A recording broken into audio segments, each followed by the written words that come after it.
था कोई चैनल सब जी नहीं था। अल्लाह का शुक्र जी, मैं ठीक ठाक खैरियत से।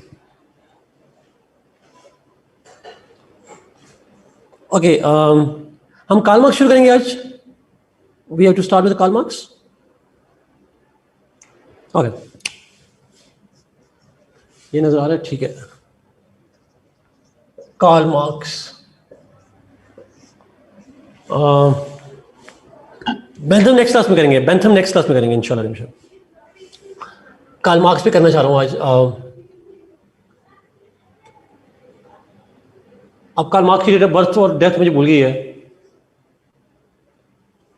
डेट ऑफ बर्थ इसकी क्या होगी? 1812 1883 1812 नहीं 1818 है। अच्छा, okay good.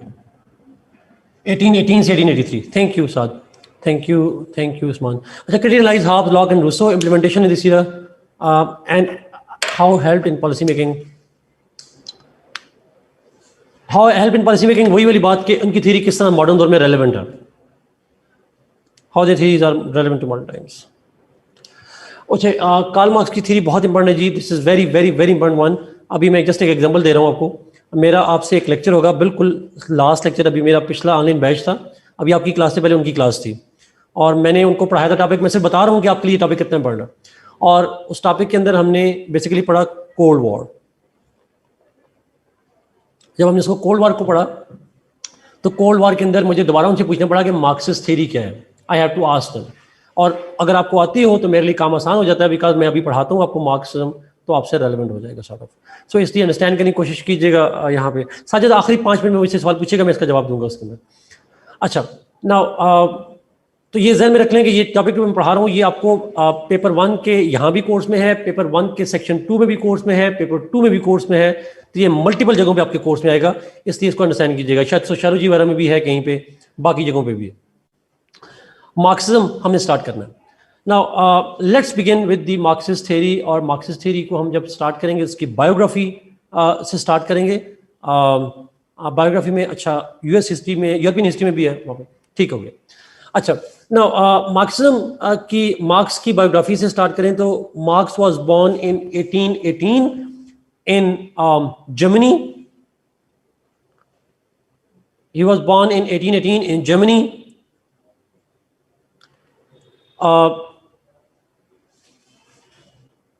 He got his basic education in science and philosophy.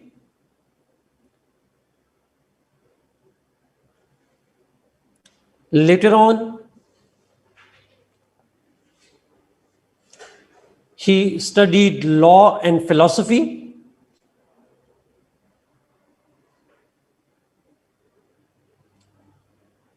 Although he had interest in history, sociology, and economics. He had interest in history, sociology, and economics, but he studied philosophy and law. He did his PhD. He did his PhD from University of Berlin.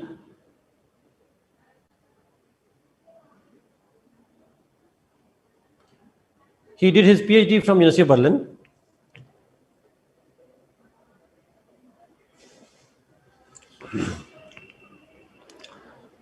After which he started writing and publishing a magazine. After which he started writing and publishing a magazine.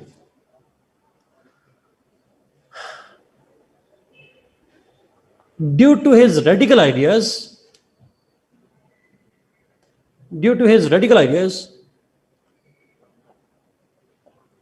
he was threatened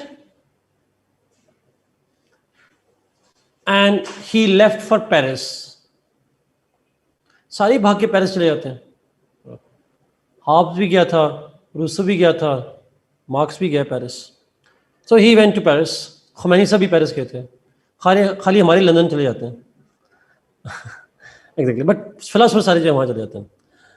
So Paris was maybe because Paris is the liberal center, kind of. They like radicals. That's true. That's true. Acha. Now, Paris चला गया. From where he continued his reading, his writing, and all that. But his radical ideas never let him stay at one place for a longer period of time.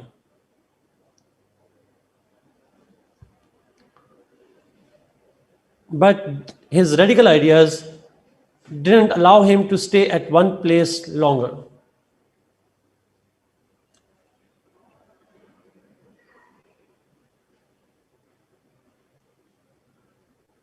Acha.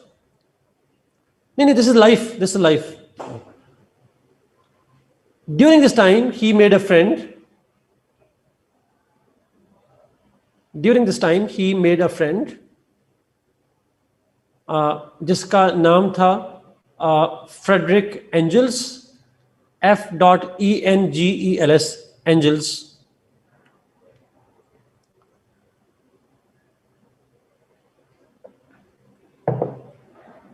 Under whose influence he also wrote on under whose influence he developed an interest in economic history.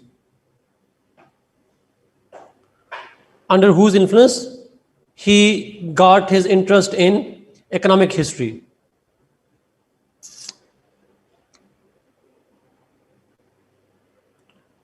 मैं फिर repeat करूं जी. He made a friend, Frederick Engels, जो ऊपर हमजा ने नाम लिखा, and under whose influence he got an interest in the economic history.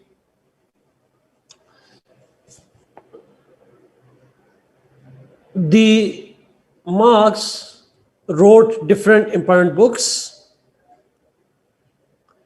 Context अभी मैंने नहीं पढ़ा जी, मैं सिर्फ बायोग्राफी बता रहा हूँ. ये याद रखिए, मैं बायोग्राफी बता रहा हूँ, लाइफ बता रहा हूँ. So during his life he wrote several books. 2 किताबें बड़ी इंपॉर्टेंट हैं. वन बुक दैट ही को ऑथर्ड विद एंजल्स. एक बुक उसने एंजल्स के साथ लिखी जिसका नाम है the communist manifesto. The communist manifesto. और जो दूसरी किताब है that is called Das Kapital.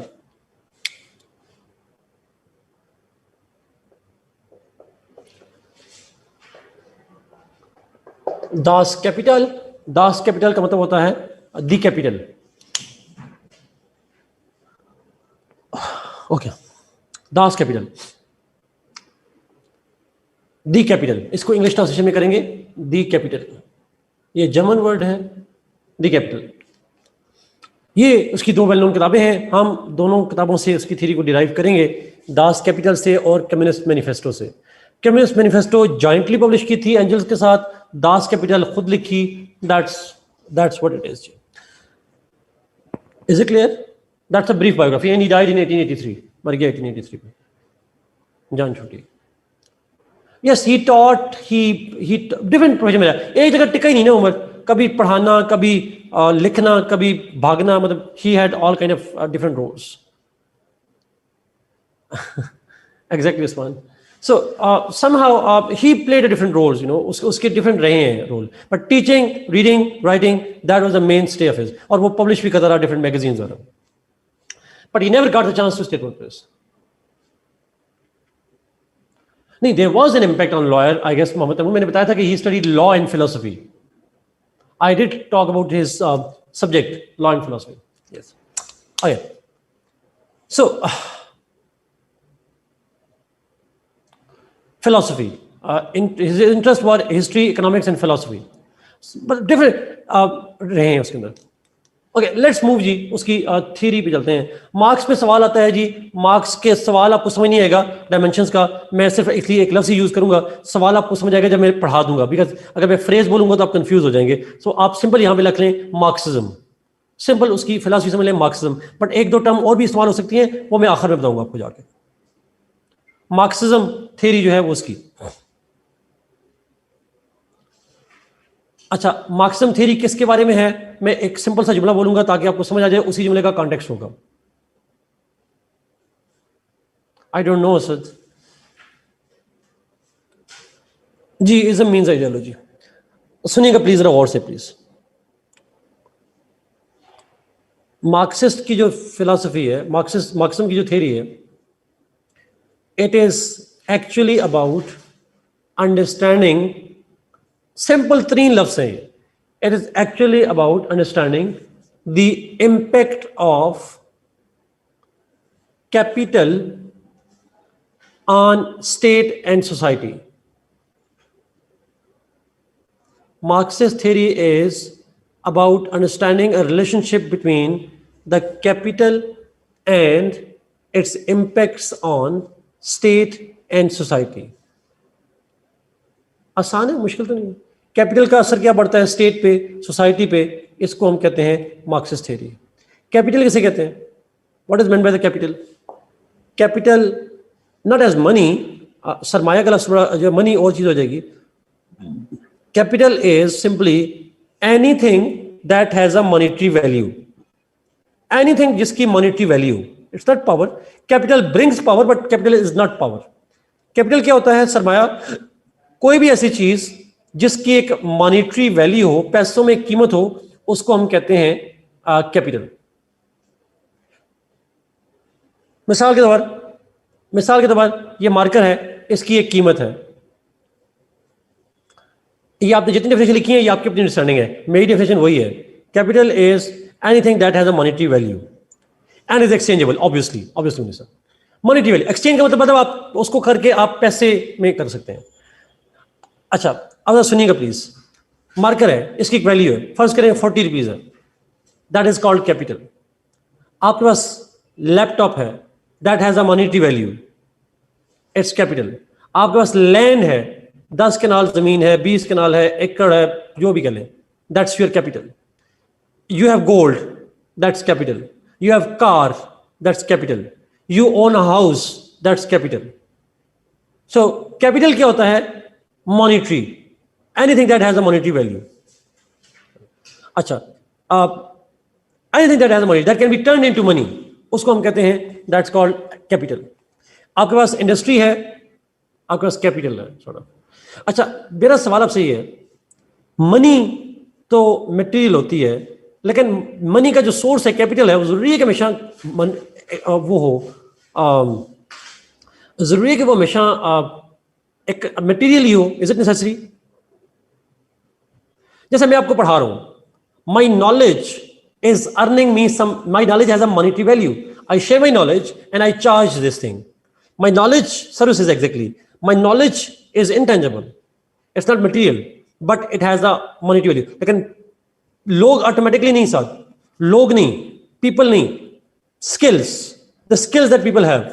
Lawyer, doctor को बॉडी के बारे में इल्म है और उससे आप मशवरा करते हैं मेरी बॉडी में ये चल रहा है, वो सोचता है, दिमाग लड़ाता है और उस दिमाग लड़ाने के बदले आपसे पैसे ले लेता है।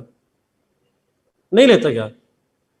Services are intangible, exactly, sort of you help somebody and that you provide somebody, तो लेकिन अल्टीमेटली इट्स मटेरियल। क्यों? कैपिटल तो उसका सोर्स तो इंटेंजिबल हो सकता है, but it has a monetary value, means money जो है वो टेंजिबल या मटेरियल हो जाती है। अब आसान लफ्जों में, ये जो मटेरियल चीजें हैं, जो प्रॉपर्टी है या जो मटेरियल मनी है, इसका इंपैक्ट क्या पड़ता है उसके ऊपर, सोसाइटी के ऊपर, इसका क्या असर पड़ता है स्टेट के ऊपर। ये सब्जेक्ट था उसका, ये थ्योरी थी उसकी। नाउ लेट्स सी कॉन्टेक्स्ट, उसने क्यों इनके दरमियान में रिलेशनशिप ढूंढने की कोशिश की, कैपिटल का इंपैक्ट क्यों ढूंढने की कोशिश की। Let me try to explain the context. तो सिंपल सा कॉन्टेक्स्ट है, the context is the conditions of Germany.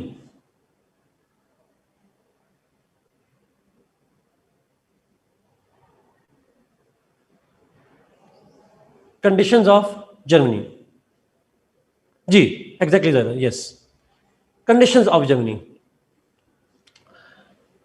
Germany में क्या हो रहा था? What was happening?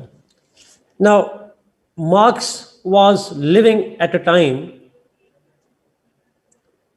when Europe was witnessing the rise of industrialization.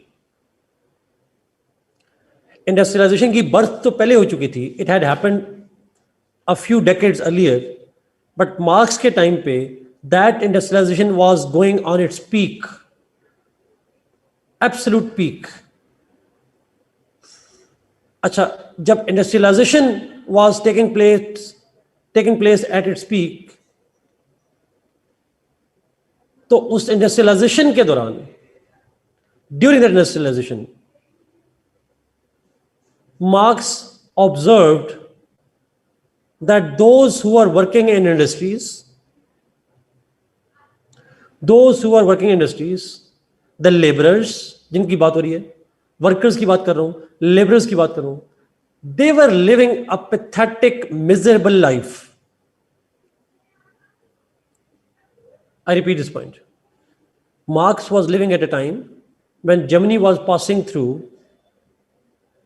industrialization process, and during that time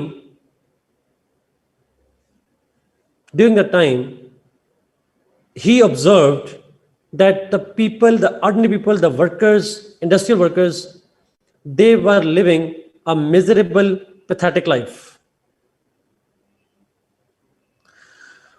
and they were exploited by their owners. जो industry के owners थे, they were exploiting them. Exploitation क्या मतलब? उनसे सारा दिन काम लेना, asking them to work longer and harder and giving them back very little. He also observed that the owners of industries were getting rich and rich and rich. The owners were getting richer,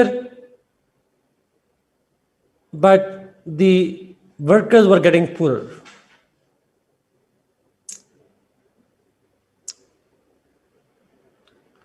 ये बात समझ आ रही है जी? Are you getting this point? Yes, simple सी बात है मीर हमजा, एग्जैक्टली. ये उसकी ऑब्जर्वेशन थी. क्यों हो रहा था उसकी बात नहीं, उसकी ऑब्जर्वेशन कर रहा था ऐसा हो रहा है. And to his surprise, the government and state was doing nothing, and in fact it was supporting the industrial owners, the industrialists. Government या तो साइलेंट थी या इंडस्ट्रियलिस्ट का साथ दे रही थी. It was not helping the workers.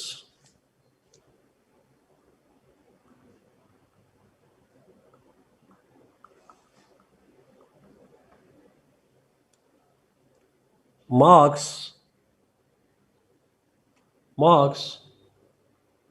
through his theory,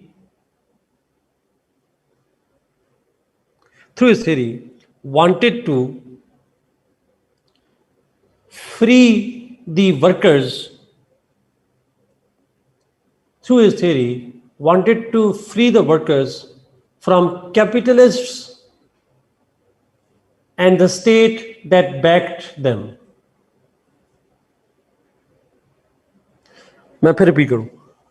Marx, through his theory, wanted to free the people from the capitalists, the industrial owners, and the state which was backing them.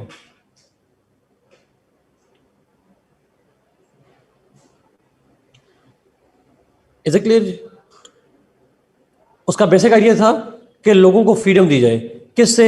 State से free करवाया जाए और उस owner से free करवाया जाए जो exploit कर रहे हैं उसको, वर्कर्स को एक्सप्लॉइट कर रहे हैं. So he wanted to free them, and that is why he give the theory of communism और मार्क्सिज्म, जिसको हम कहते हैं.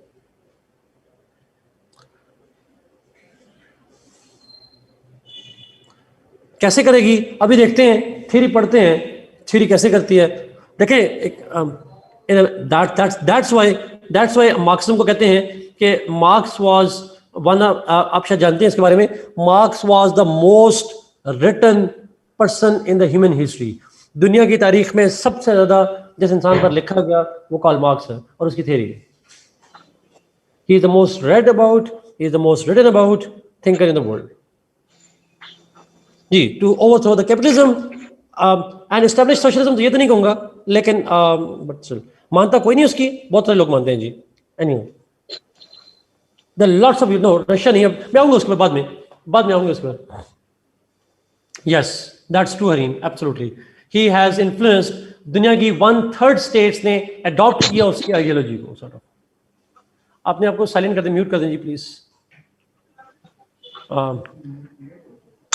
आवाज किसकी आ रही है? ओके ग्रेट जी. तो लेट्स बिगिन द थ्योरी, फिर आते हैं उसके ऊपर कि उसकी क्या चीज है. Sort of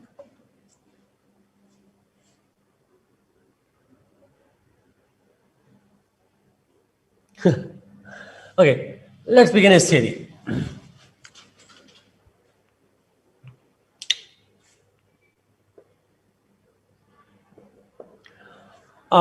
We can divide Marx theory into 4 main points. Marxism theory को हम 4 points में discuss कर सकते हैं. The first one is the economic determinism.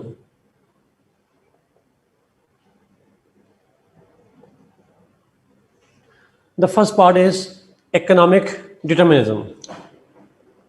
आसान है, कोई लफ्ज़ मुश्किल नहीं है. ये इसकी टर्मिनोलॉजी बड़ी मुश्किल है मार्क्स की, बट उसको समझना इतना मुश्किल नहीं है, बस आसान है, क्योंकि हमारी सोसाइटी में चीज़ें होती हैं इसलिए आसान होता है समझना. अच्छा, छोटी सी एग्जांपल इसके बताओ. इकोनॉमिक डिटर्मिनिज्म का मतलब क्या है? It simply means, Karl Marx की थ्योरी है ये, मेरी नहीं है. अच्छा, अब जो बात करूंगा मैं कार्ल मार्क्स की, जो बात कार्ल मार्क्स की नहीं होगी, मेरी अपनी इंटरप्रिटेशन होगी, मैं आपसे कहूंगा ये बात. मार्क्स ही कहता है आसान लफ्ज़ों में that economic factors decide everything that happens in our society. मैं फिर रिपीट करूं, आसान तरीन वर्ड्स हैं. Economic factors decide everything that happens in our society. हमारी सोसाइटी में क्या होता है? हमारी सोसाइटी में पॉलिटिक्स आती है, रिलीजन आता है, कल्चर आता है, आइडियोलॉजी आती है, लॉज आते हैं, ये जितना कुछ भी आता है, ये सारी चीज़ों को कौन इन्फ्लुएंस करता है? एक ही फैक्टर दुनिया में इन्फ्लुएंस करता है, और वो है इकोनॉमिक फैक्टर्स. इसलिए इसका नाम है economic determinism. Economic factors determine the social and political conditions. Economic factors determine or decide the fate of cultural, social, political, religious, ideological norms. माशरे में कुछ भी हो रहा हो, स्टेट में कुछ भी हो रहा हो, उसके पीछे एक ही काज होगा और वो होगा इकोनॉमिक फैक्टर्स. ये लफ्ज़ी मतलब समझ में आ गया इसका कैसे? अब हम एक्सप्लेन करेंगे, बट ये मतलब समझ आ गया इकोनॉमिक डिटरमिनिज्म का, बिकॉज ये टर्म बच्चों को कंफ्यूज कर देती है. ये टर्म का मीनिंग आपको आना चाहिए, ये वो कहना चाह रहा है. ओके, लेट्स सी क्यों, कैसे, हाउ ही बिलीव. अच्छा, यहां पे बिफोर आई गो ऑन, एक वर्ड और जो किताबों में लिखा होगा, रीडिंग में लिखा होगा, आप कंफ्यूज हो जाएंगे. इकोनॉमिक फैक्टर्स मटेरियल होते हैं या नॉन मटेरियल होते हैं? आर दे मटेरियल और non material? They are material. Economic का मतलब होता है study of wealth. Adam Smith की डेफिनेशन है. सो इट्स ऑल मटेरियल, ये सारी मटेरियल चीजें आती हैं. Okay, let's move. Karl Marx कहता है, कार्ल मार्क्स सेज, अब इसको प्रूव करना है उसने. कार्ल मार्क्स ही कहता है दैट किसी भी सोसाइटी के अंदर, इन एनी गिवन सोसाइटी, किसी भी टाइम पे, पास्ट की बात करें, प्रेजेंट की बात करें, किसी वक्त की बात करें, इन सोसाइटी पास्ट और present, there is always an economic foundation. अब मैं यहां बोर्ड पे मैप बना रहा हूं. There is always an economic foundation. इस इकोनॉमिक फाउंडेशन में, इकोनॉमिक फाउंडेशन का लफ्ज़ यूज करा है, मैं यहां पे शॉर्टली EF लिख रहा हूं ताकि आप, इकोनॉमिक फाउंडेशन होती है. कार्ल मार्क्स कहता है इस फाउंडेशन में दो एलिमेंट्स होते हैं बड़े important. There are 2 elements in it. One, the factors of या एलिमेंट्स ऑफ प्रोडक्शन.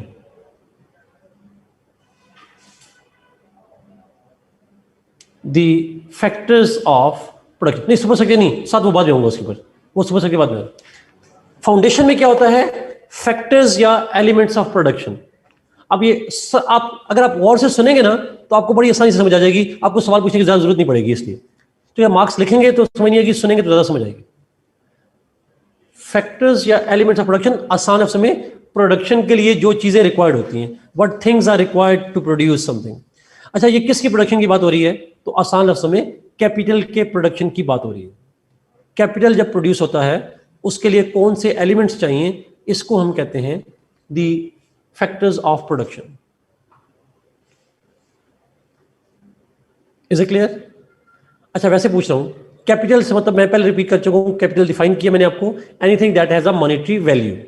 चलिए फर्ज करते हैं, हाइपोथेटिकली मैं आपसे फर्ज करता हूं, ये मार्कर है, ये मार्कर एक कैपिटल है, इस पे कुछ चीज प्रोड्यूस हुई है। इस कैपिटल की बनाने में, इसकी प्रोडक्शन के दौरान कौन से एलिमेंट्स चाहिए होते हैं, व्हाट थिंग्स आर रिक्वायर्ड। तो कार्ल मार्क्स ने कहा 3 चीजें चाहिए होती हैं। 1, उसने कहा लेबर, दूसरा टेक्नोलॉजी, और तीसरा रॉ मटेरियल। 3 लफ्ज़ों में जो वैल्यू एडिशन करते हैं। यस, ये इनपुट है, ये basically the elements that are preconditions कह लें आप। ये 3 चीजें होंगी तो प्रोडक्शन होगी, ये 3 चीजें नहीं होंगी तो कैपिटल प्रोड्यूस नहीं हो सकता। तीनों का होना जरूरी है। लेबर यानी मेहनत का होना जरूरी है। अब यहां लेबर से मतलब मजदूर ना लीजिएगा, यहां लेबर से मतलब है मेहनत, मजदूरी। मजदूरी का होना जरूरी है, टेक्नोलॉजी का होना जरूरी है, रॉ मटेरियल का होना जरूरी है। चले मैं एक छोटी सी मिसाल देता हूं, यही मार्कर लेते हैं। ये मार्कर कैपिटल जब बना तो कोई ना कोई रॉ मटेरियल होगा, ये मेरे हमें कार्बन से बनता है शायद, अगर मैं गलत नहीं हूं, सिलिकॉन या कार्बन या जिससे भी बनता है। फर्ज करें ये कार्बन से बनता है, तो carbon will be the raw material. अब कार्बन पड़ी होगी, प्लास्टिक, चले प्लास्टिक से बनता है, ठीक हो गया, मैं कार्बन को छोड़ता हूँ, प्लास्टिक से बनता है। प्लास्टिक जो है पड़ी होगी रॉ में, और आपने उससे मार्कर बनाना है। तो आपको क्या चाहिए, सबसे पहले तो आपको नॉलेज चाहिए। टेक्नोलॉजी मतलब नॉलेज, टेक्निक चाहिए, नॉलेज चाहिए, स्किल चाहिए। आपके पास प्लास्टिक तो सारी उम्र पड़ा रहा, उसे मार्कर बनाने का फन ये हमने बाद में हासिल किया, we got the knowledge later on. तो रॉ मटेरियल खुद तो कन्वर्ट नहीं हो जाता मार्कर में, आपको जब तक दिमाग में पता ना हो कि कैसे करना है। सो टेक्नोलॉजी चाहिए, टेक्निक चाहिए, नॉलेज चाहिए, स्किल्स चाहिए to convert the plastic into a capital product. फिर तीसरी चीज चाहिए लेबर। क्या एक मुझे पता हो कि ये नॉलेज ये है, ये स्किल है, और मुझे पता हो यहाँ प्लास्टिक पड़ी है, तो ये खुद प्लास्टिक उठेगी, मेरी दिमाग के स्किल के मुताबिक खुद ही एक्ट करेगी। Does thing happen automatically? Do things happen automatically? देखो, आपको उठना पड़ेगा, कुर्सी से उठना पड़ेगा, आपको मेहनत करनी पड़ेगी, और आपको लेबर चाहिए जो सारी चीजों को प्रोसेस करेगी एक खास तरीके से, और फिर उससे प्रोड्यूस होगी। ऐसा ही है, you need to process it, you need to do work on that. जी एग्जैक्टली। सो लेबर चाहिए, टेक्नोलॉजी चाहिए, और रॉ मटेरियल चाहिए, ताकि आप किसी चीज को प्रोड्यूस कर सकें। After that, once you are done, तो फिर क्या होगा, व्हाट विल हैपन देन? उसने कहा जब ये एलिमेंट्स चाहिए होते हैं, ये फैक्टर्स, एक एलिमेंट है, ये एक फैक्टर है फाउंडेशन का। फाउंडेशन के अंदर एक चीज है, ये वाले फैक्टर्स। उसने कहा इन्हीं फैक्टर्स ऑफ प्रोडक्शन की वजह से, इसी प्रोडक्शन के एलिमेंट्स की वजह से एक दूसरी फाउंडेशन की एलिमेंट्स क्रिएट होती है, जिसको वो कहता है relations of production. Factors of production give rise to the relations of production.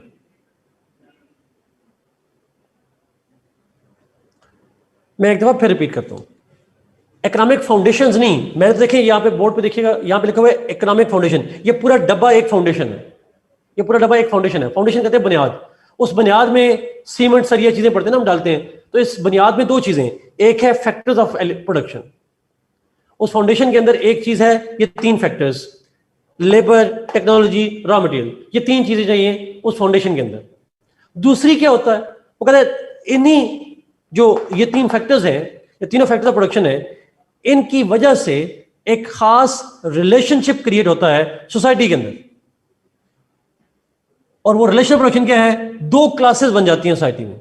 The two classes are created, owners and workers. मैं अभी एक मिनट में समझाऊंगा, मजीद आपको समझ आ जाएगी इसमें। उसने कहा इनफैक्ट ये जो रॉ मटेरियल, लेबर, टेक्नोलॉजी है, ये जो प्रोडक्शन प्रोसेस है जिसके लिए ये मटेरियल चाहिए, इनकी वजह से एक रिलेशनशिप डेवलप होता है बिटवीन ओनर एंड वर्कर। और वो क्या रिलेशनशिप है, ओनर वर्कर को पैसे देता है, तनख्वाह देता है, और वर्कर को कहता है तुम मेरी खातिर रॉ मटेरियल को उठाओगे, अब ये स्किल है, और उसके तहत तुम लेबर से लेबर की तरह काम करोगे, मेहनत करोगे, और उसके बदले में मैं तुम्हें पैसे दूंगा। बार्गेन होती है, बार्गेन होती है। ओनर वर्कर को पैसे देगा और वर्कर उसके बदले में उसके जो रॉ मटेरियल है और उस नॉलेज के तहत उस पर काम करेगा। He will do the labour, वो लेबर करेगा। अच्छा, क्यों करेगा भाई? वर्कर ने लेबर क्यों करनी है? Why he needs to do the labour? आपसे पूछ रहा हूं। बिकॉज उसे तनख्वाह मिलेगी तो वो सर्वाइव करेगा। ही नीड मनी टू सर्वाइव, उसे पैसे चाहिए सर्वाइव करने के लिए, ऐसा ही है ना? He need money to survive. अच्छा अच्छा, ओनर को फायदा क्या होगा? What will be the benefit to owner? उसका फायदा ही होगा, वर्कर जब काम करेगा तो एक कैपिटल प्रोड्यूस होगा जी, तो प्रॉफिट होगा। प्रॉफिट मतलब कैपिटल ना, उसका कैपिटल बनेगा, उसका कैपिटल प्रोड्यूस होगा ओनर का। अच्छा, अगर कैपिटल प्रोड्यूस होगा, मार्केट प्रोड्यूस होगा, तो ओनर क्या करेगा? इस कैपिटल को बेचेगा मार्केट में जाके। ये मार्केट प्रोड्यूस हुआ फैक्ट्री में और ओनर ने इसको उठाया, मार्केट में बेचा और अपना कैपिटल से बदले में मनी ले ली। Money itself is a capital, so he got the capital. ये पॉइंट समझ आ रहे हैं जी? छोटा सा पॉइंट। वर्कर का इंटरेस्ट है कि वो पैसे चाहिए ताकि खुद सर्वाइव कर सके। ओनर का इंटरेस्ट है कि वो क्या करता है, फिनिश गुड जब बन जाती है उस फिनिश गुड से मार्केट में बेचता है, वो अपना कैपिटल ले लेता है। विन विन हो जाती है, दोनों का सर्वाइवल हो जाता है।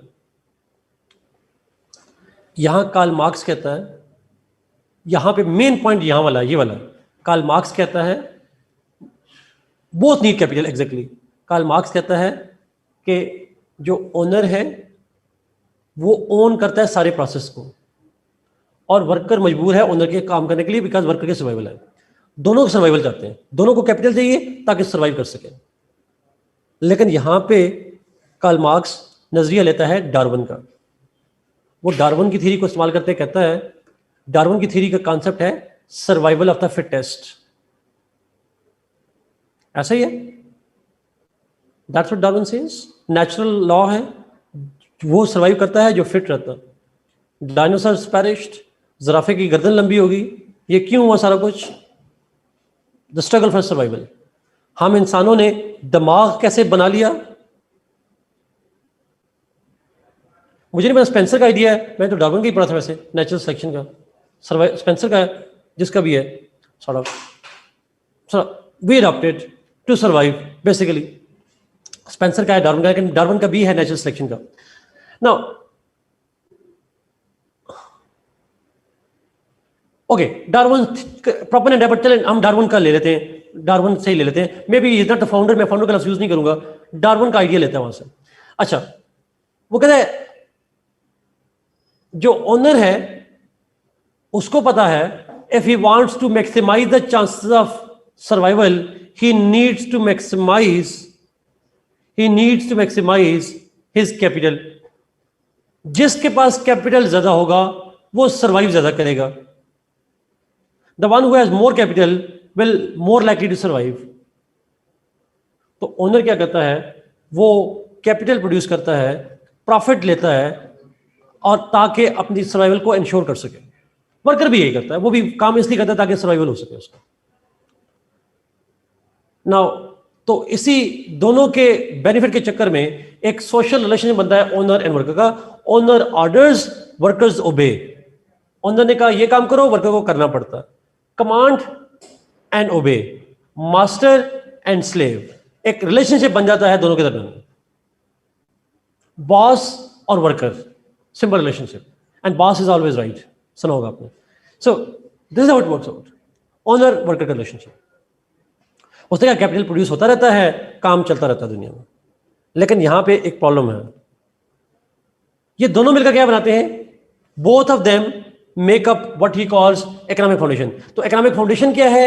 इकोनॉमिक फाउंडेशन वो foundation, it simply means, economic foundation means the elements of production, it means elements of production and the social classes that are created by it.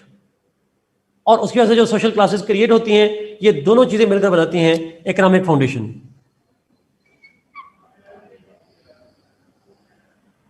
That is what we call the economic foundation. अब समझ आ गई जी economic foundation क्या होती है?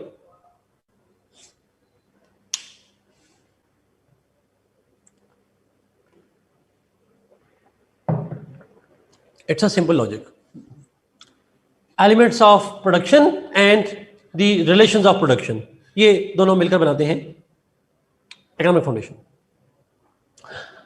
अच्छा, अगला point, Karl Marx ये कहता है,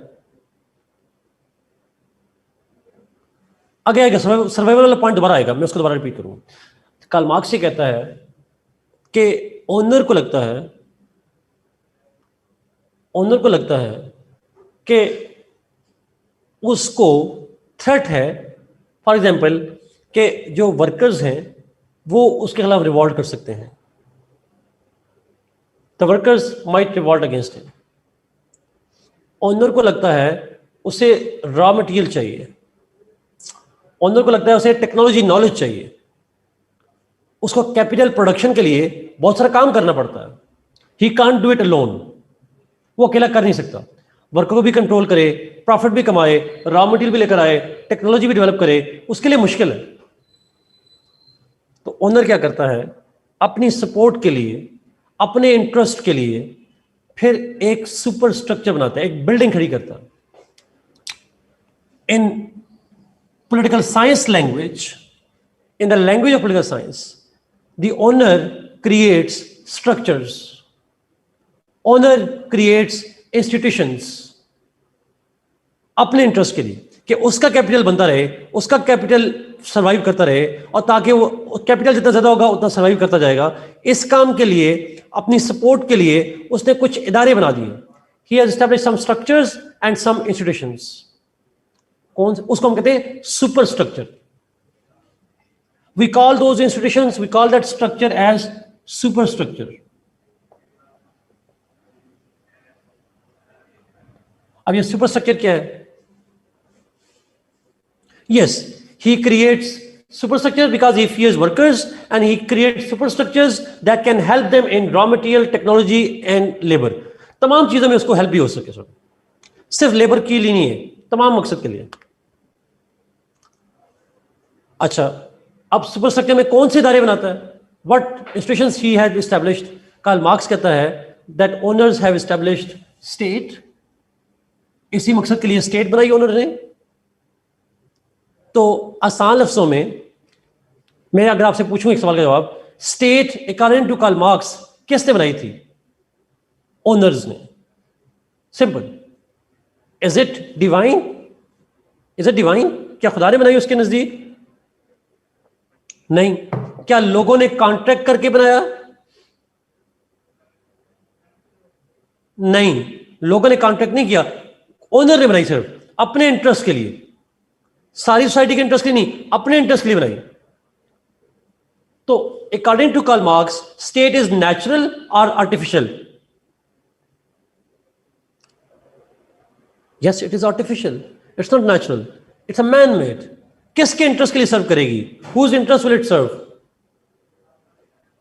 ओनर के, ओनर के इंटरेस्ट के लिए सर्व करेगी। अच्छा, स्टेट के अलावा बना दिया laws, culture, ideology, even religion. ये सारी चीजें जो हम देखते हैं माशरे में, everything that we see is structured by, created by the owners for his own interest. और उसका इंटरेस्ट क्या है? What is his interest by the way?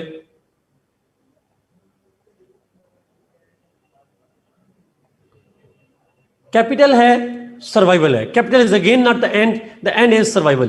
That's how it is. Yes, capital, profit, earn. The owner has created state, he has created law, he has created culture, ideology, government, religion, etc., etc., etc. सब कुछ उसने बनाया।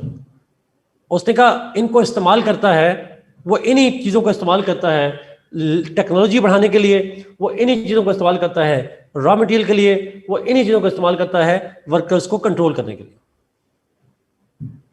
And this entire is called super structure. ये society का super structure है।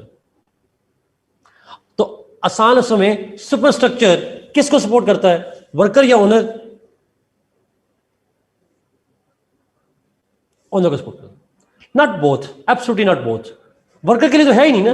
मैं कहता रहा हूं बार बार, ओनर ने बनाया अपने इंटरेस्ट के लिए, वर्कर का तो नाम निशान, वर्कर बेचारे तो चुप करके काम कर रहे हैं, ओनर ने अपने इंटरेस्ट के लिए बनाया। मैं एक छोटी सी मिसाल दूं आपको, पेपर में लिखिएगा नहीं, एक छोटी सी मिसाल बताइएगा, जरा पूछिएगा, मैं चाह रहा हूं आपको जरा समझा दूं। जब कार्ल मार्क्स कह रहा था कि स्टेट बनाई है ओनर ने, मेरा आपसे सवाल ये है, छोटा सा सवाल का जवाब दीजिएगा। जब यहां इंडिया में ईस्ट इंडिया कंपनी आई थी, वो गवर्नमेंट की कंपनी थी या प्राइवेट कंपनी थी? ईस्ट इंडिया कंपनी प्राइवेट थी। जब ईस्ट इंडिया कंपनी के खिलाफ इंडियंस ने बगावत की, तो उस प्राइवेट कंपनी को सपोर्ट करने कौन आया था? Who came? British government, British state. क्यों? क्यों? Because state has to protect the owners, owner के इंटरेस्ट को। एग्जैक्टली।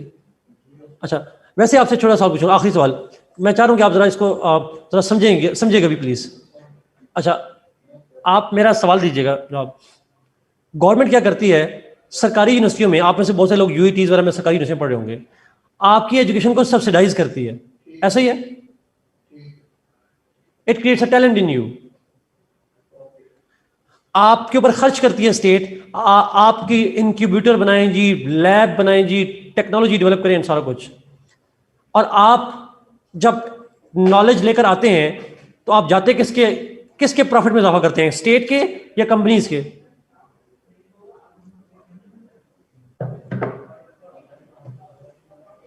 ऐसा क्यों? खर्च करे गवर्नमेंट, खर्च करे गवर्नमेंट, प्रॉफिट देते हैं आप जाके कंपनीज को।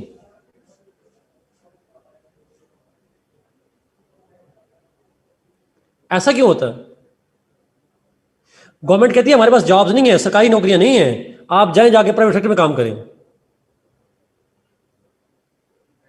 This is indirect profit for state, I am not agreed, but direct profit for owner. Indirectly state. Are you sure state strong होती है या कंपनी स्ट्रांग होती है? जितने मर्जी। वैसे आपसे पूछ रहा हूं, मलक रियाज साहब पावरफुल है या पार्लियामेंट पावरफुल है?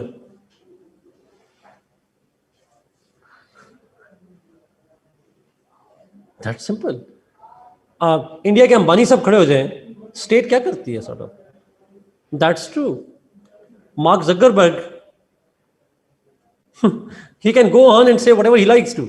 Anyway, तो आसान लफ्जों में कार्ल मार्क्स ने कहा ये जितनी चीजें बनी हैं ये नेचुरल नहीं है, ये ओनर के इंटरेस्ट के लिए हैं।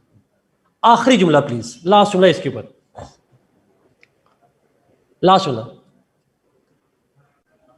अब कार्ल मार्क्स कहता है कि ये जो सुपर स्ट्रक्चर है, स्टेट, लॉज, कल्चर, रिलीजन, इसमें जब कोई चेंज आती है when change comes in them, तो वो चेंज कौन लाता है?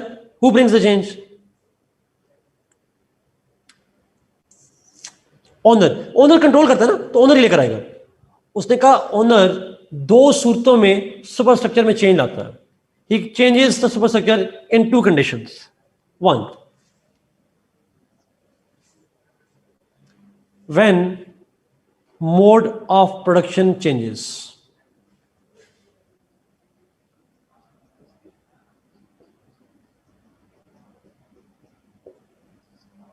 When mode of production changes. अब ये मोड ऑफ प्रोडक्शन से क्या मतलब है? अब जरा इस पॉइंट को सुनिएगा, क्योंकि ये थोड़ा कॉम्प्लिकेटेड आपको लगेगा शायद, लेकिन आप सुनिएगा प्लीज। प्रोडक्शन किसकी बात हो रही है? Whose production are we talking of?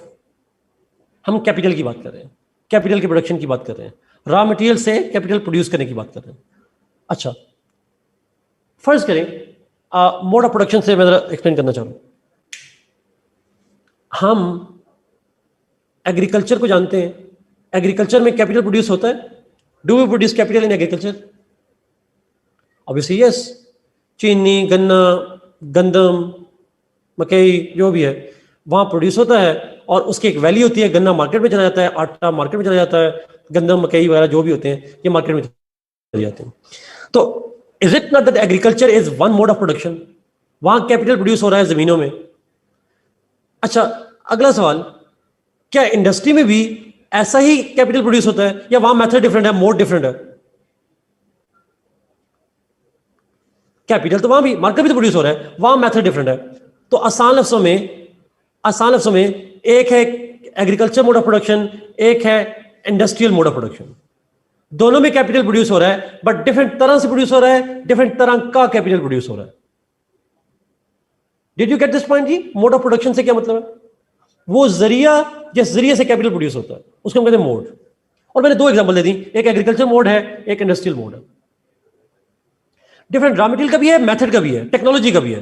Raw material भी डिफरेंट होता है, टेक्नोलॉजी भी डिफरेंट होती है, और लेबर का इस्तेमाल भी डिफरेंट होता है।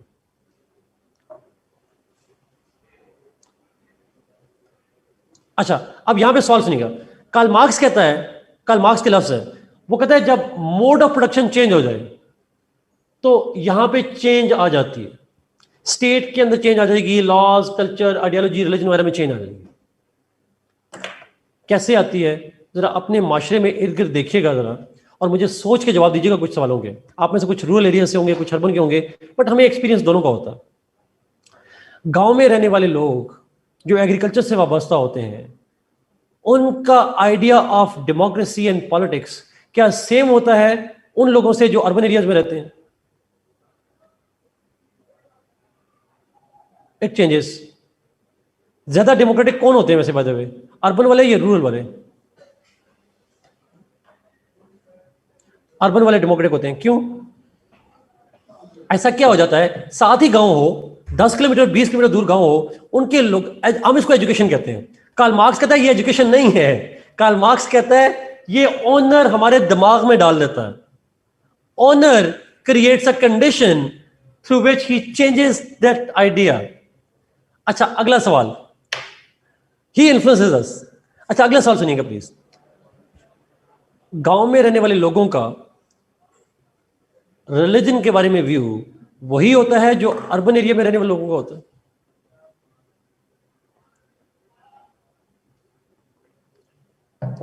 Entirely different one. ज्यादा कंजर्वेटिव कौन होते हैं?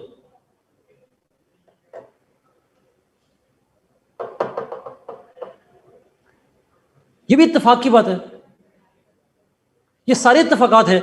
चले अगले, ये भी इत्तेफाक मान लेता हूं, अभी एजुकेशन को ले आए। अगला सवाल ले, क्या रूरल में रहने वाले लोगों का लैंग्वेज, ड्रेस कोड वही होता है जो अर्बन में होता है?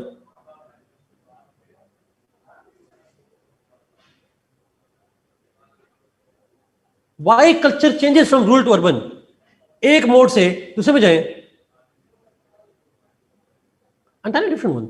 अच्छा, अब यहां पे मसला ये है, कार्ल मार्क्स कहता है, अगर सुनिएगा प्लीज, अब सुनिएगा, रूरल एरिया में ओनर कौन है? रूरल एरिया में कौन है ओनर? लैंडलॉर्ड। और अर्बन एरिया में कौन है? इंडस्ट्रियल ओनर, ऐसा ही है। अच्छा, अब आप फॉर एग्जांपल मैं मिसाल दूं छोटी सी, एग्जेक्टिव्स, आप रूरल एरिया में हैं, आप सूट बूट पहन के क्या आप लैंडलॉर्ड के प्रॉफिट में इजाफा कर सकते हैं? अगर आप सूट बूट पहनना शुरू कर दें तो उसे कैसे लोग चाहिए? जो ना सोच सकते हो, मेहनत करने वाले हो, मक्खन खाने वाले हो।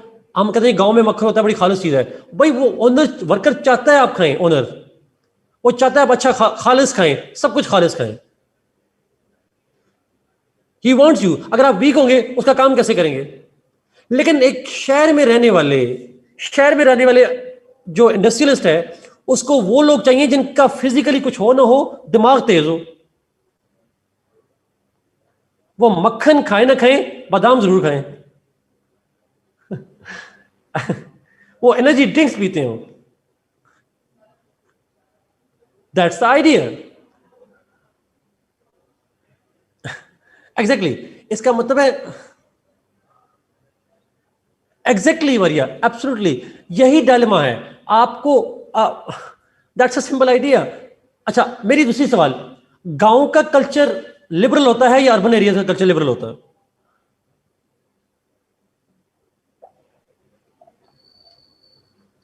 क्यों ये फैशन वगैरह सारे अर्बन एरिया में आते हैं? बिकॉज गांव में आप फैशन करेंगे तो इंडस्ट्रियल ओनर का कोई फायदा नहीं होना, it won't benefit him. But शहरों में करेंगे तो इंडस्ट्रियलिस्ट की चीजें बिकेंगी। आप फैशन ना करवाएं लोगों से, लोगों को लिबरल ना बनाएं, सिनेमाज ना जाने दें, मेकअप और branded dresses and all that ये ना करने दें, तो ओनर का प्रॉफिट कहां से आएगा? He wants you to be liberal to spend more money on so many things so that he can get rich.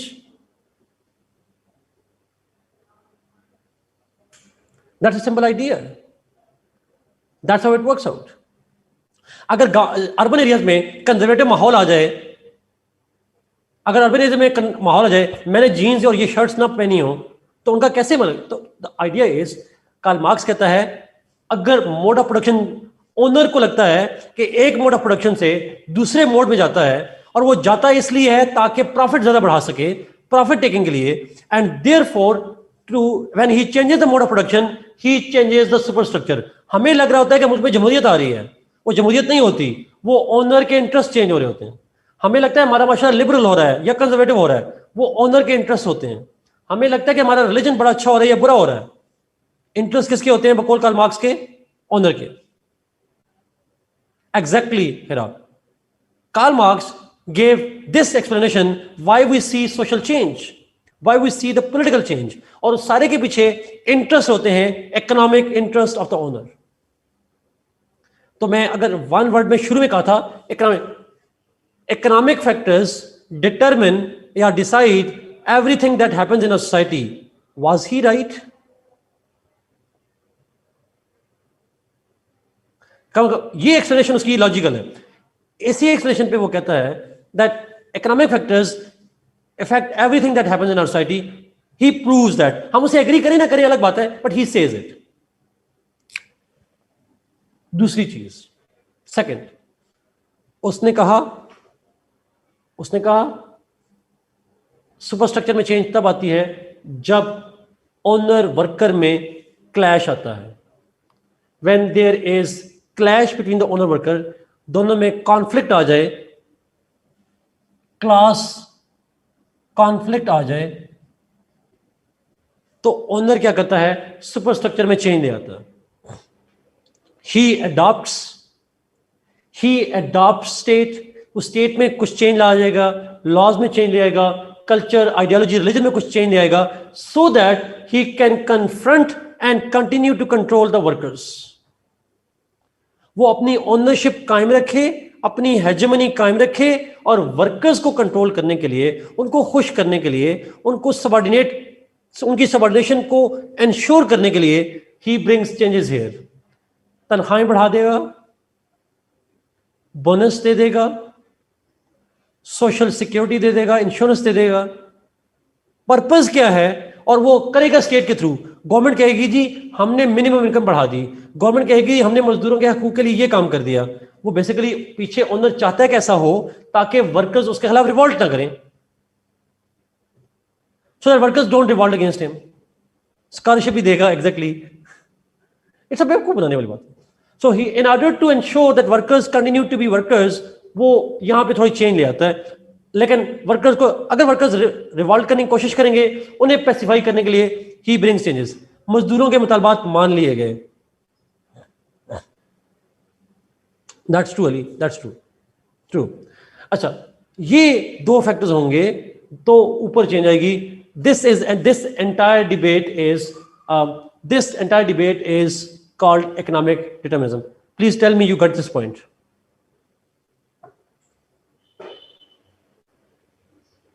Okay, great. Let me go to the next point जी. Next point पे जाता हूँ. After explaining this economic determinism, इसकी तस्वीर ले लें ताकि आपको समझ आए. आप इसकी तस्वीर ले लें प्लीज, अगर आप लेना चाह रहे हैं. आप भी ले लें प्लीज तस्वीर. ये बात बच्चों के पास शायद नहीं होगा, तो ये आपने पेपर में बनानी है चीज, डायग्राम.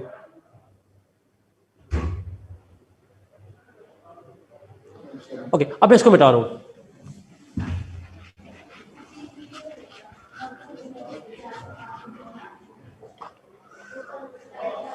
जी डब्बा बनाना है, ये डब्बा, ये फाउंडेशन डब्बा बनाना.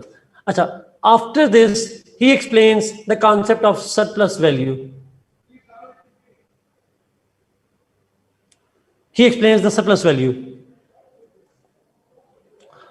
अच्छा,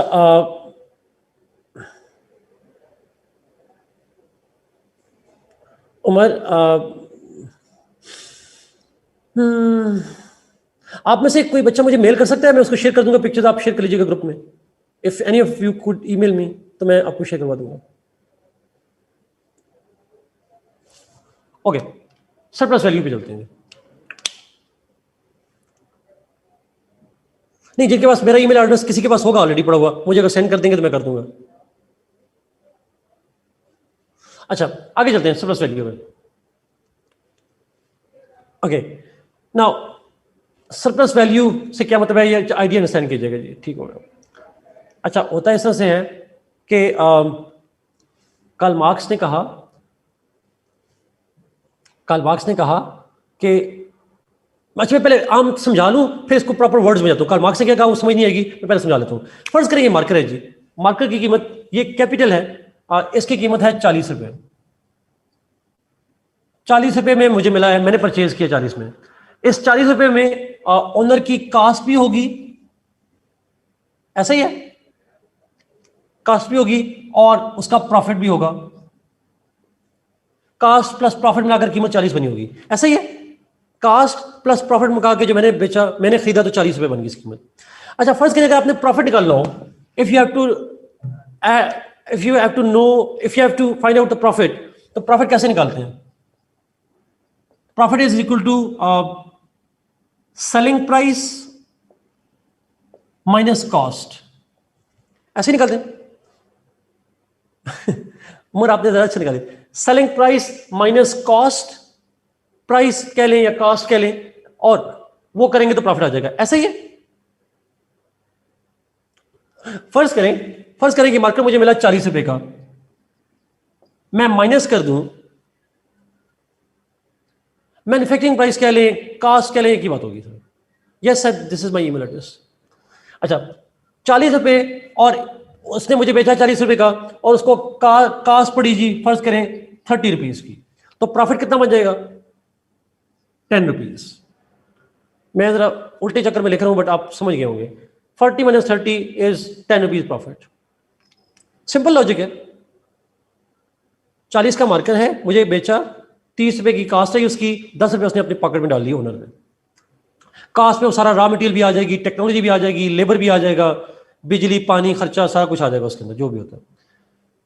अच्छा, फर्ज करें अब कार्ल मार्क्स कह रहा है, मैं नहीं कह रहा, अब कार्ल मार्क्स का आइडिया, उसने ये 10 20 40 की बात नहीं, उसने आइडिया दी. उसने कहा अगर ओनर प्रॉफिट बढ़ाना चाहे, वो 10 से करना चाह रहा है 12, 2 ऐड करना चाह रहा है, he wants to add profit. Profit क्यों बढ़ाना चाहेगा वैसे owner? Why he would try to maximise the profit?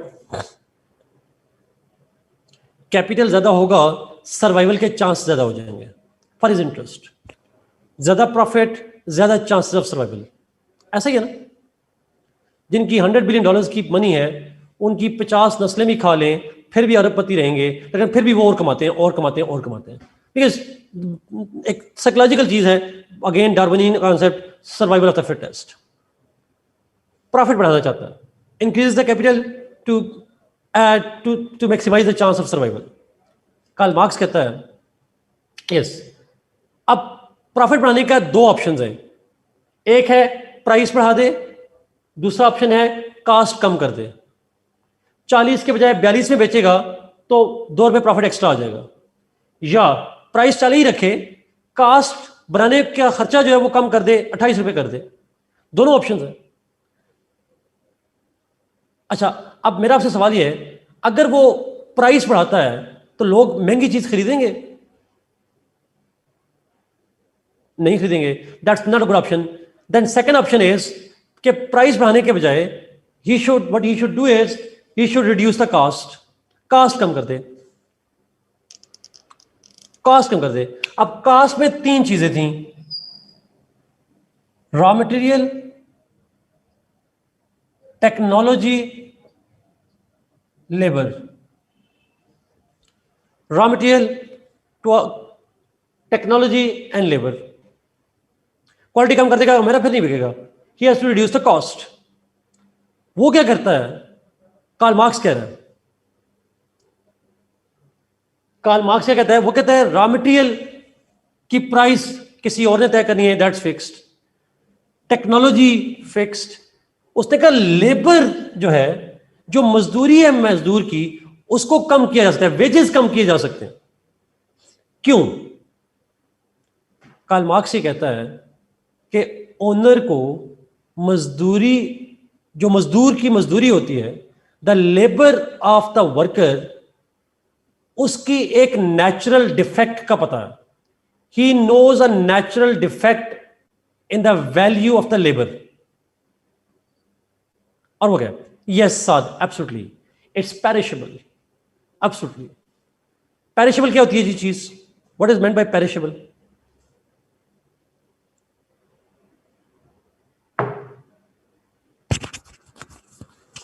Perishable किसे कहते हैं?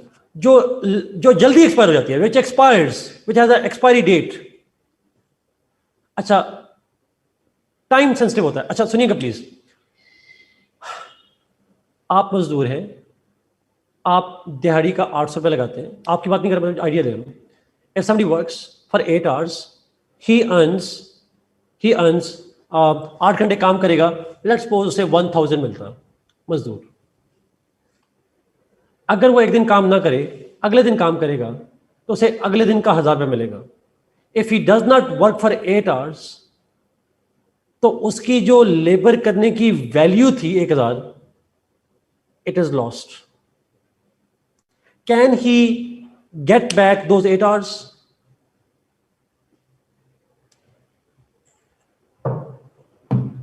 He cannot get back those hours. He will never get that. Time is money. जो घंटा 26 तारीख के शाम 6 बजे गुजरे तो गुजर गए फॉरएवर, वो वापस नहीं आएंगे। They won't come back. Over time करेगा तो उसे एक्स्ट्रा मेहनत करनी पड़ेगी, बट जो मेहनत का टाइम था दैट वाज पास्ट। अच्छा, अब होता ही है, ओनर वर्कर को कहता है कि मैं तुम्हें 1000 के बजाय 800 रुपया दूंगा, I will give you 800 rupees. काम करना है तो करो, नहीं तो जाओ, वापस चले जाओ। अच्छा, उससे लेबर कितनी लेनी है? उससे जो लेबर होगी उसकी एक मॉनेटरी वैल्यू होती है, मेहनत की वैल्यू है, उस वैल्यू है 1000 रुपए की, लेकिन उसे मिल कितना रहा है? 800 रुपया। The worker works for 1000 but he gets 800। आपको ये बात समझ आ रही? उसकी लेबर की वैल्यू 1000 की है, लेकिन उसको मिल 800 रहा है, उसे कम देता है। अच्छा, वर्कर क्यों काम करेगा उसके लिए? वर्कर फिर सोचता है, वो सोचता ही है कि मैंने अगर काम ना किया, 1000 की खातिर मैं 1000 रुपये चाहता हूं, वो 800 दे रहा है, अगर मैंने काम ना किया, मैं घर जाऊंगा, अगर मैं घर चला जाऊंगा तो मेरे बच्चे भूख से मर जाएंगे, I won't have the capital, simple. और मेरे बदले वो किसी और से काम ले लेगा, he would give somebody else work. आप में से कुछ लड़के शायद जानते हो, बड़ा आम सी मिसाल है, बाकी भी सुनने बड़े इंटरेस्टिंग। एक एक्सपेक्टेशन होती है हमारे माशरे में, आपको कभी दिहाड़ीदार मजदूर चाहिए हो ना, कंस्ट्रक्शन के लिए या बाकी कामों के लिए, अनस्किल्ड लेबर के लिए, आप क्या करते हैं, आप मार्केट में जाते हैं और अक्सर लोग लेट जाते हैं, सस्ता मजदूर चाहिए हो, लोग लेट जाते हैं, 10 बजे 11 बजे जाते हैं, और उस 10-11 बजे वो मजदूर बच जाते हैं जिनको सुबह से किसी ने हायर नहीं किया होता। जो मजदूर हायर हो जाते हैं उनकी तो उस दिन की हो जाती है, वैल्यू आ जाती है। और 10-11 बजे जब आप जाते हैं, वो मजदूर बैठे होते हैं जिनको बेचारे के, और वो परेशान बैठे होते हैं कि अगर आज की दिहाड़ी ज़ाया हो गई, बच्चों को खिलाएंगे क्या। और लोग क्या करते हैं, उन्हें कहते हैं 1000 रुपये की दिहाड़ी है, तुमने काम 8 घंटे ही करना है, और 800 रुपये का 800 रुपये की दिहाड़ी देंगे, शाम में सस्ता फ्रूट, एब्सोल्युटली जी। अब मजदूर बेचारा सोचता है कि काम, a bird in hand is worst in the Bush. वो सोचता है कि यार मैं अगर आज ना कमाया, मेरे बच्चे खाएंगे क्या, my survival is at stake. He is willing to work for low wage. और जो एक्स्ट्रा 200 रुपया है वो किसके प्रॉफिट में जाता है, ऑनर के प्रॉफिट में जाता है। This extra money that owner earns by exploiting the laborer is called surplus value. The extra profit which is equal to the labor done by the worker. The extra profit which is equal to the labor value of the labor by the laborer that owner exploitatively pockets in his own self, that's what we call the surplus value. किसी ने पूछा पता कैसे हो कि 1000 की मेहनत है या 800 की है। ये मार्कर है ना, मैं इसको जरा करता हूं सिंपल। मार्कर है ना, इसको बनाने में आपने रॉ मटेरियल डाला, आपने लेबर की वैल्यू निकाली, आपने कहा कि ये लेबर की वैल्यू इस रेट से निकालेंगे तो इसकी कास्ट बन रही है 30 रुपीज। तो आपने निकाल ली ना लेबर की वैल्यू, कि रॉ मटेरियल इतने का आया, मजदूरी इतनी दी, सबको मिलाकर इतना खर्चा आया। तो उससे आपको पता चलेगा कि आपने रॉ मटेरियल इतने का आया था, लेबर की वैल्यू कितनी थी, आपने डाल दी। अब 1000 रुपए की उसने मेहनत की और आप उसके बदले में उसे दे रहे हैं 800 रुपया, और उस एक्स्ट्रा 200 रुपया करते करते करते वो उसकी पॉकेट में, ओनर का प्रॉफिट मैक्सिमाइज हो जाएगा, वर्कर रोता रहेगा। वर्कर क्यों रिवॉल्ट नहीं करता?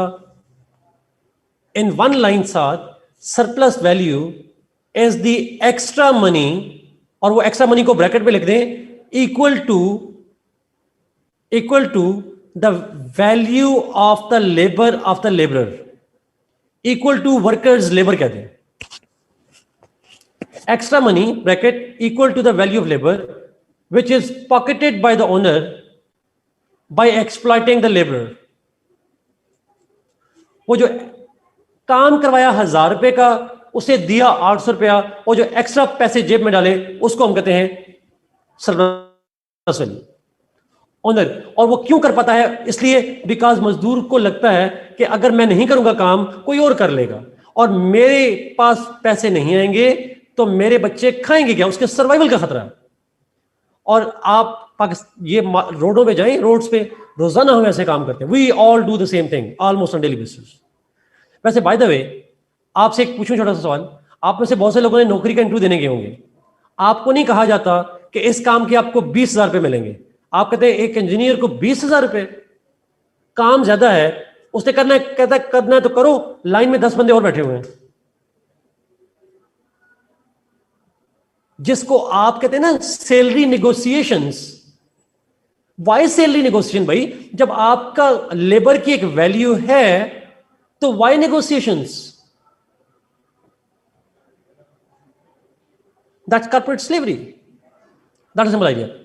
This is we self, not your self, we self ourselves. Umar yes it's a debate, but आप देखें कार्ल मार्क्स ये कहते हैं, कार्ल मार्क्स पे डाल दें, कार्ल मार्क्स पे डाल दें सारी। कार्ल मार्क्स जो है वो कहता है जो ओनर है वो वर्कर्स को एक्सप्लॉइट करके एक्स्ट्रा वैल्यू अपने पॉकेट में डाल लेता है, and that is what we call the surplus value, exploitation. और अगर वर्कर कोई बात करे, वर्कर कोई रिवॉल्ट करने की कोशिश करे, तो सुपर स्ट्रक्चर है ना, पुलिस डंडे बरसाएगी, मजहब कहेगा सब्र करो, कल्चर कहेगा बुरी बात है। That's the dilemma, that's how he controls it, and he will be flexible. मैं यहां पे इसको फिनिश करूंगा जी, 2 पॉइंट उसके रह गए, हमने वो नेक्स्ट क्लास में डिस्कस करने हैं। एक है क्लास स्ट्रगल, ये शॉर्ट सब पॉइंट होगा, और एक आखिरी पॉइंट है जो सबसे बड़ा पॉइंट है उसकी थ्योरी का, और वो आएगा डायलेक्टिक्स का। हम ये कल इंशाल्लाह 30 मिनट्स में खत्म करेंगे।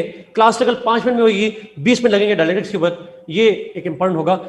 एक आखिरी दफा एक पूछा गया कि जो वैल्यू की डिफेक्ट है लेबर की, वो सुनिएगा। डिफेक्ट ये है कि हमारी मेहनत करने की जो सलाहियत है उसकी एक कीमत होती है, हमारी लेबर की, हमारी मेहनत की। मैं आपको पढ़ा रहा हूं, दिमाग खर्च कर रहा हूं, इसकी 1 पैसों में कीमत है, और ये कीमत आज तक के लिए है। मैंने आज ना किया तो कल मुझे कल की मेहनत की वैल्यू तो मिलेगी, लेकिन आज की वैल्यू की कीमत लूज हो जाएगी, एक्सपायर, खत्म। That's called perishable. और इसी वजह से मुझे डर होता है कि आज मैंने ना मेहनत की तो मुझे आज पैसे नहीं मिलेंगे, कल की मेहनत के पैसे तो कल मिलेंगे, आज के पैसे तो मेरे लिए पक्के चले गए, we lost it, he will never get back that money. ये ऐसे ही सोच लें कि एक दिहाड़ीदार मजदूर जब घर पैसे लेकर नहीं जाता, अगले दिन मेहनत करेगा तो वो अगले दिन के पैसे कमाएगा, पिछले दिन के पैसे उसे कभी नहीं मिलेंगे। That's idea. एनीवे जी, आई गेस बेसिक आइडिया दे दिया। नेक्स्ट क्लास के अंदर इंशाल्लाह हम मजीद इस पे बात करेंगे। That's true Amna, that's true. समझ आइए आज की लेक्चर की? Did you get this point आज का? ओके, ग्रेट ग्रेट, ठीक हो गया जी। सी यू इंशाल्लाह टुमारो।